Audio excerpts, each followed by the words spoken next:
Hello and welcome to Africa Today. I am Esther Mokwariola.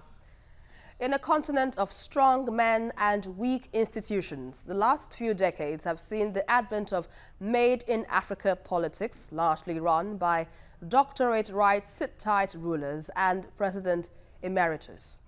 Since gaining independence in 1980, Zimbabwe has been synonymous with the name Mugabe, with a trend likely to continue going by the latest political developments. And so we ask, what are your thoughts on the power struggle in Zimbabwe following the dismissal of Vice President Emmerson Mnangagwa? You can join the conversation and share your thoughts with us on Twitter at TVC News NG. We take a report now, and Africa Today will continue. Welcome on board. Zimbabwe's President Robert Mugabe on Wednesday said the route to leadership was long and full of pitfalls and death. This is as he accused his fired deputy and former protege of showing impatience in his bid to succeed him. 93-year-old Mugabe accused Emmerson Mnangagwa of consulting witch doctors and prophets as part of a campaign to secure the presidency. Mnangagwa said he had fled Zimbabwe because of death threats and was safe. There is no shortcut.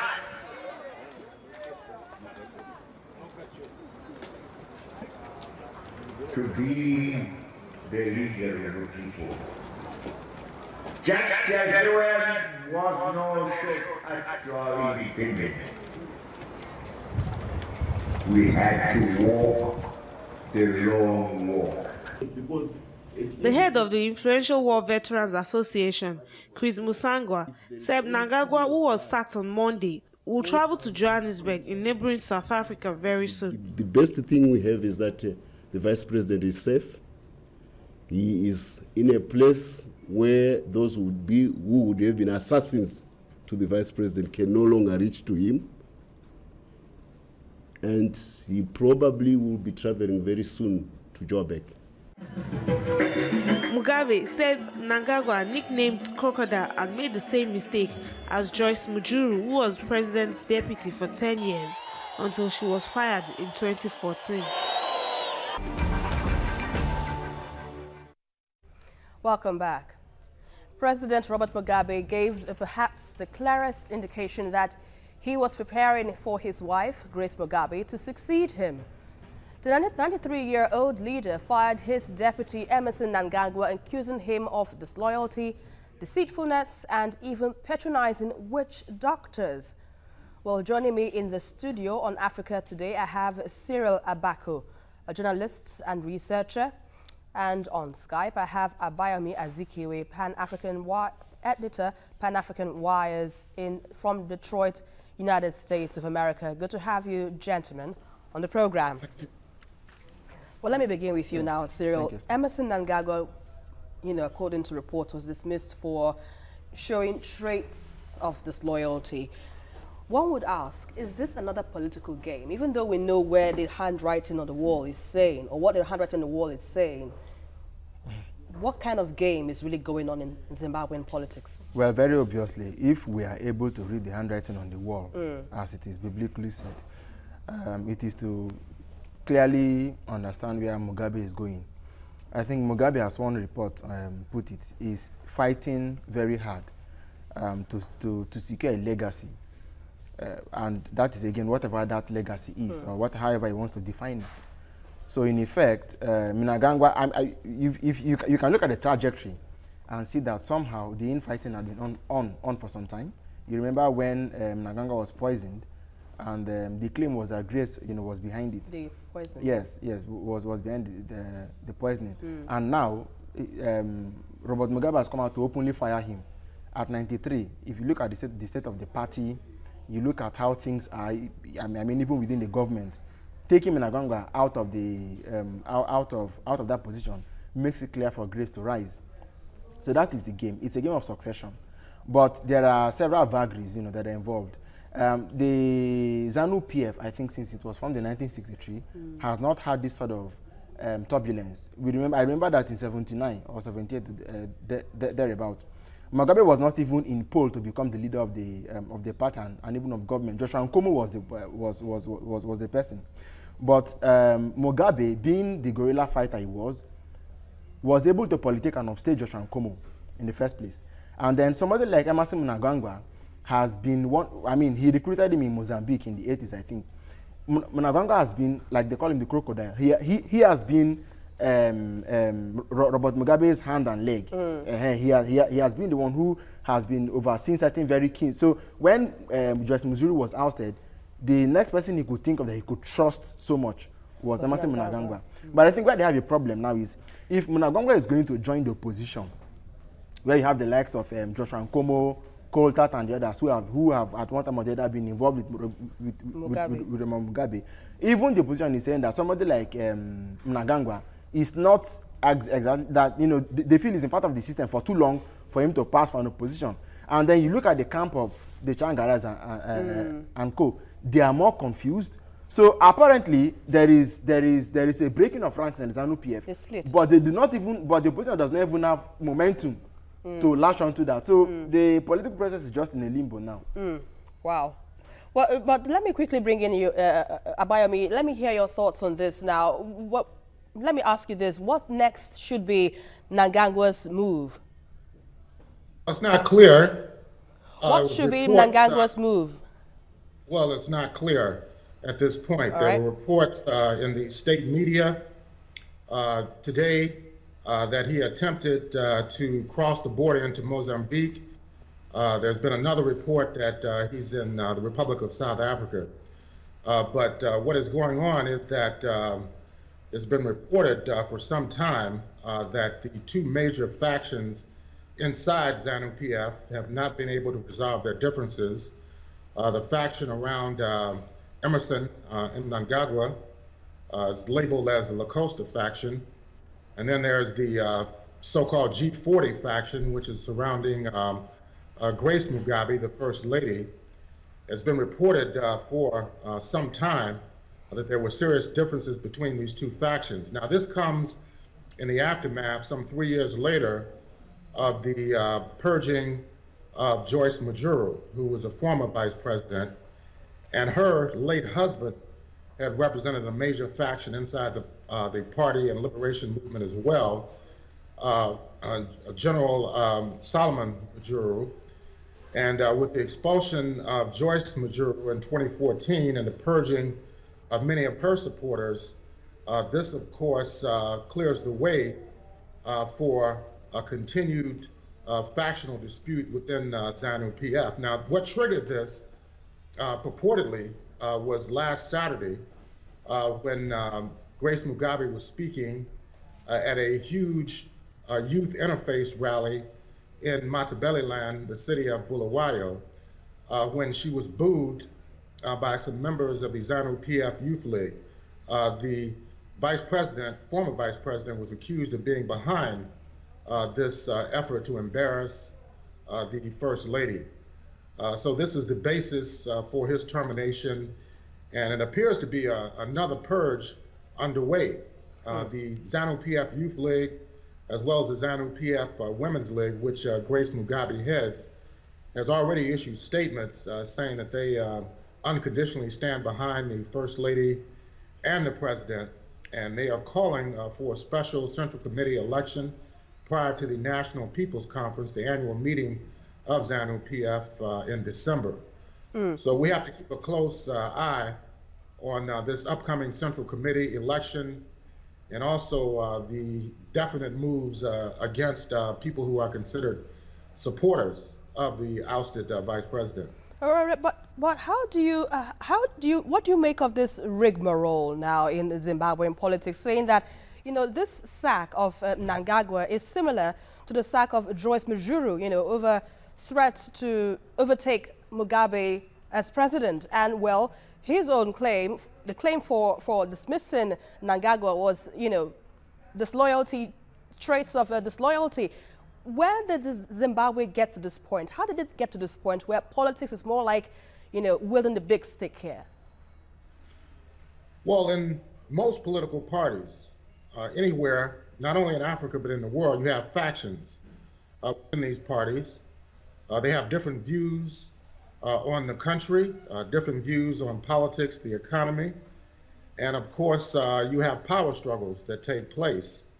And obviously, this power struggle between the so-called G40 faction and the La Costa faction has come to a head. Now, what actually comes out of this remains to be seen.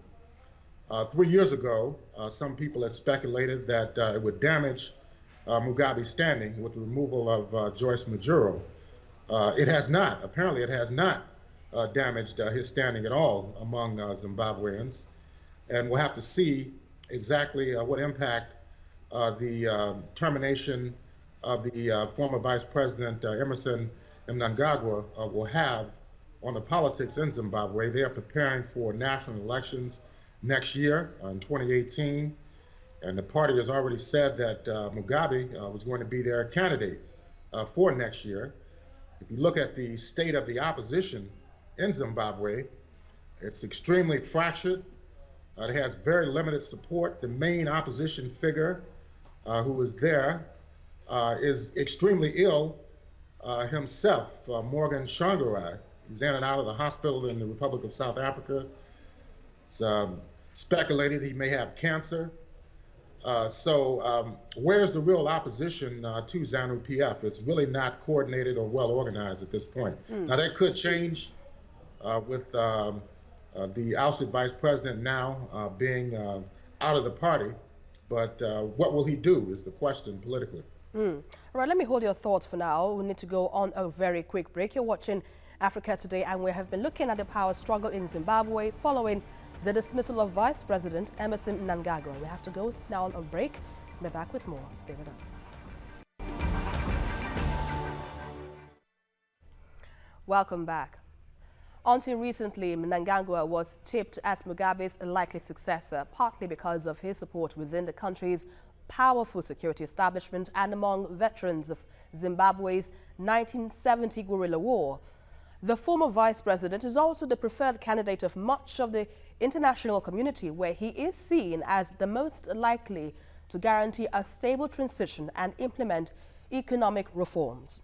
Well, now, Cyril, let's look at Mnangagwa here. In a statement, he said, after he fled to a safe place for fear of being killed, that he will return to Zimbabwe and lead the people. What kind of support do you think Mnangagwa has in Zimbabwe? Well, it is difficult to tell because Mnangagwa is not the only guerrilla chieftain. Mujuru was one of them as well. She was fired. And there are quite a number of them. People, those ones they call the veterans, you know, who fought for, during the guerrilla war in the 70s. He's not the only one. And they are the ones who, but again, you find that Mnangagwa has been the one whom Mugabe put in charge of the security apparatus. He's trusted. But you see, the translation of the loyalty they have for Mnangagwa, for that loyalty to translate into actual hatred for Robert Mugabe is another thing, and the distance can be quite wide. Mnangagwa does not have his own political base, the way, for instance, the likes of Morgan Tsvangirai and the others in the position have had it over the years. So without that political base, you find in the end that ZANU-PF is Mugabe, Mugabe is Zimbabwe is Mugabe, Mugabe is Zimbabwe. You're either with him or you're not.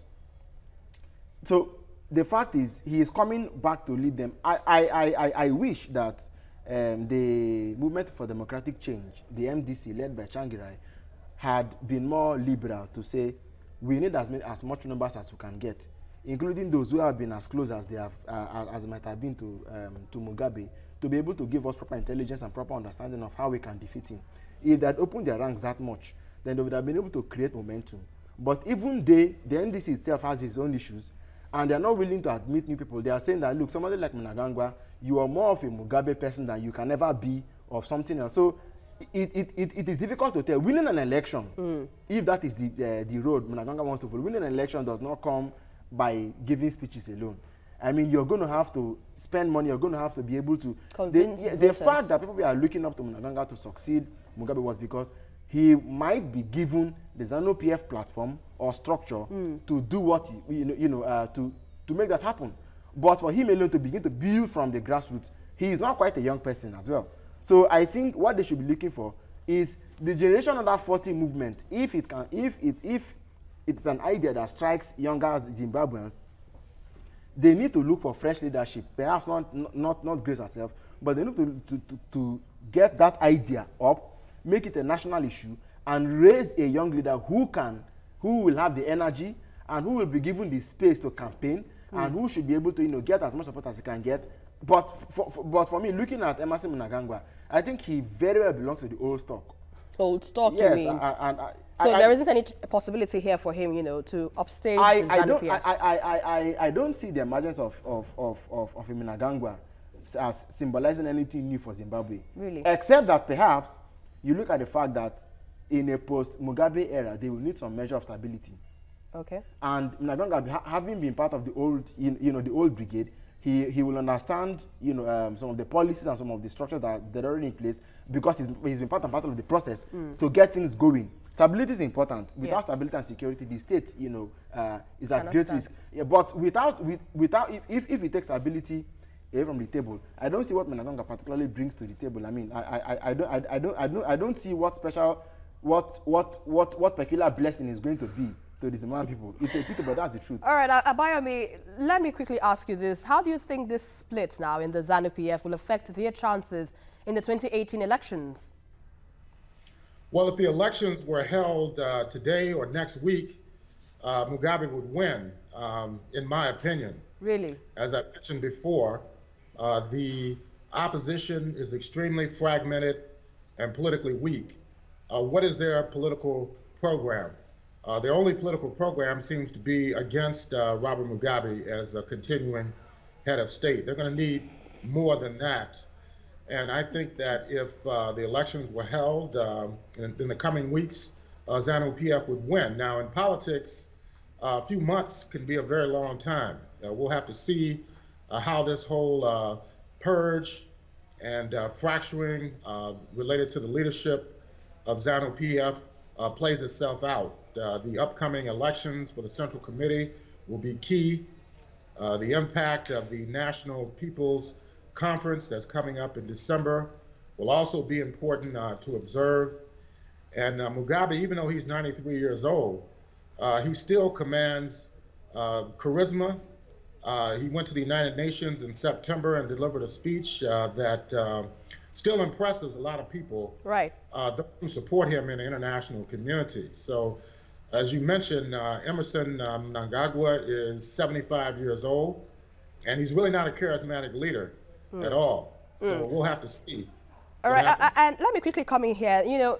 With what has been, projected, Grace Mugabe is likely to succeed, Mugabe, with all things being equal, because there will be a Congress coming up very soon at the end of this month, to take over the position of Emerson Mnangagwa since his dismissal. But if Mugabe happens to, put forward Grace as his next successor, do you think she has the popularity, so to speak, to, push the ZANU-PF into victory? Because she already has, a controversial image following this accusation leveled against her that she assaulted a model in Johannesburg. Don't you think this might have, one way or the other, affecting the chances of the ZANU-PF? It could. We'll have to see. As I mentioned, the Women's League and the ZANU-PF Youth League, who appear to be the dominant organs within ZANU-PF right now, have already endorsed their support for her as well as the president. Now, it depends on how things work out inside the party, whether or not she's able to mobilize overall popular support. Now, if the ZANU-PF Youth League has her back, so to speak, the young people in Zimbabwe are the majority there. And if they back her and support her, then she could become even a more formidable political force inside the country. She's about 40 years younger than he is. She's only in her early 50s, and she's keen in regard to becoming more involved in politics, giving speeches all across the country. She has influence. So we'll have to monitor this very closely to see what real impact these upcoming developments inside ZANU-PF will actually have. All right, let me quickly ask you this now, Cyril. You know, for all you have been said, the opposition here in Zimbabwe is weak, with the likes of Mnangagwa's health complications and the party structure and all of it. What can the opposition do at this time so that it can upstage the incumbent, knowing that the ZANU-PF already has a split within its ranks? Well, what I would expect them to do is to form a coalition of the willing. Willing? What Yes. kind of willing would that be? Whoever doesn't want Mugabe to continue, regardless of who you are, Okay. just come along. A coalition of the willing. I think that would be a good place to start. And then they will also need to raise someone from within their ranks that is not just that should be chosen popularly from within their ranks, chosen popularly, and then they need to articulate a clear message for Zimbabweans, okay? A clear message for Zimbabweans. Like Azikiwe said, it's not enough that what you want to achieve is to oust Robert Mugabe. We've seen countries where people campaigned against long-term leaders or where people launched sustained rebel campaigns for decades and they came to power and they were worse than people that they came to take out. So it is important that they form that that sort of coalition out of necessity, come together and say, okay, how best do we get, because I can foresee that when push comes to shove, some members of the La Costa faction may still leave the ZANU-PF.